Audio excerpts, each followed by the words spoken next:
There are a lot of elements that make the bear what it is. The story itself is high pressure with constant challenges to overcome, professionally, financially, and emotionally. There's an overwhelming sense of chaos amplified by the editing, the sound, and the production design.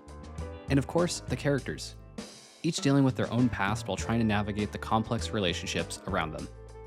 All of these things are essential and often talked about, but there's one element that truly ties everything together: the restaurant. While it might sound straightforward, I think its importance is easily overlooked.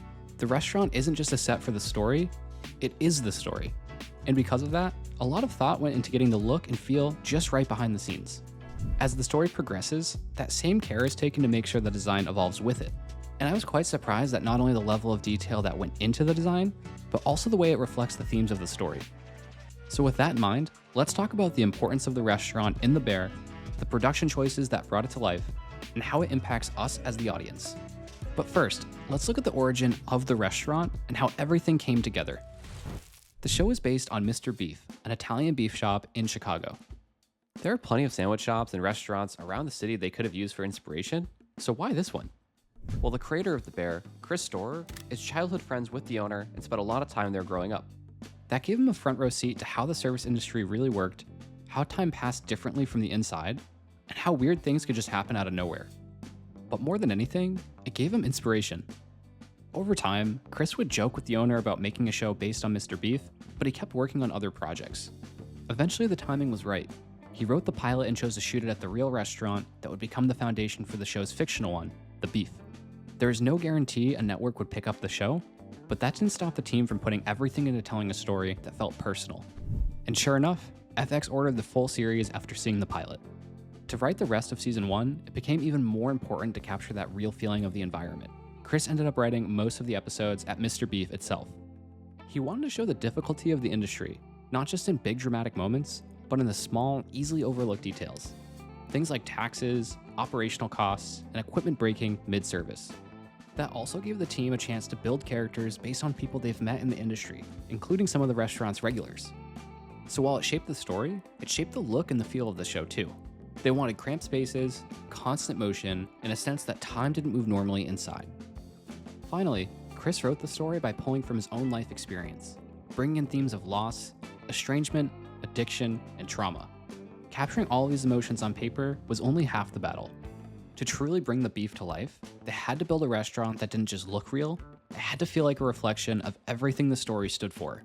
The team began by recreating Mr. Beef as a set instead of continuing to shoot at the real restaurant, transforming it into the fictional original beef of Chicagoland. Every detail was intentional: visible grease buildup in the kitchen, burn marks on the pans, stains on the wall. All of it was there to add texture and history to the environment. Just like the characters, the space was barely holding it together. It looked like it had been running for years. The equipment was on its last leg, and you could feel the weight of everything that had happened inside those walls.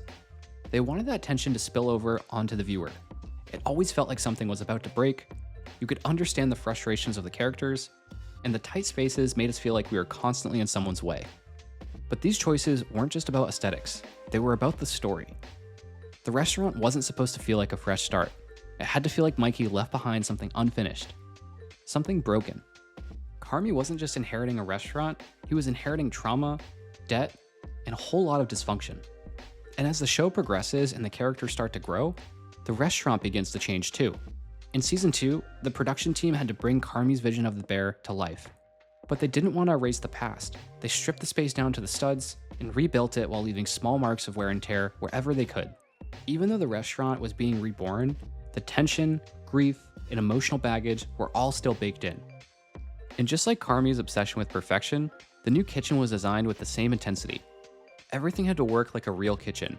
Burners, sinks, the walk-in, all so the actors could move and cook naturally under pressure. But this choice wasn't just about immersion for the actors. For Carmy, building a space with that much purpose gave him something to control when the rest of his life felt so chaotic and uncertain. With his mental state always on the verge of falling apart, the restaurant reflects that. It's pristine but delicate. One wrong move and everything could fall apart. To mirror that pressure visually, the production team built the space with movable walls and shelving, allowing the camera crew to box characters into the frame.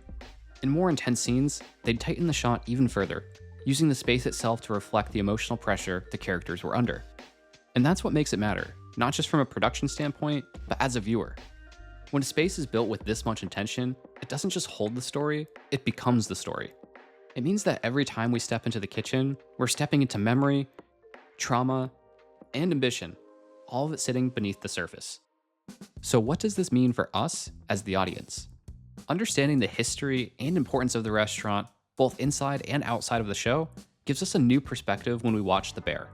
And knowing that Carmy isn't building the restaurant for himself, but for the dream he shared with his brother, makes it all feel more personal and meaningful. In the premiere of season 4, it opens with a scene between Carmy and Mikey that summarizes everything perfectly.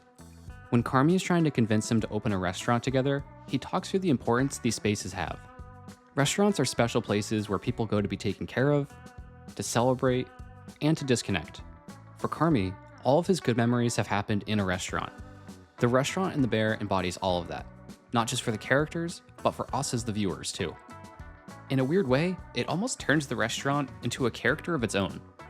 About a year ago, I made a video on The Bear and how Maddie Matheson brought restaurant realism to the show. Being honest, I felt like it could have been a little bit better when I was making it, but I uploaded it anyways. To my surprise, it became my biggest video on the channel with over 500,000 views. If you came from that video, I just wanted to personally thank you for watching and helping push the channel forward. If you want to learn more on the topic we discussed today, I've included some great resources in the description so you can dive a little bit deeper. Also, feel free to check out some other videos and subscribe if you liked it. Peace.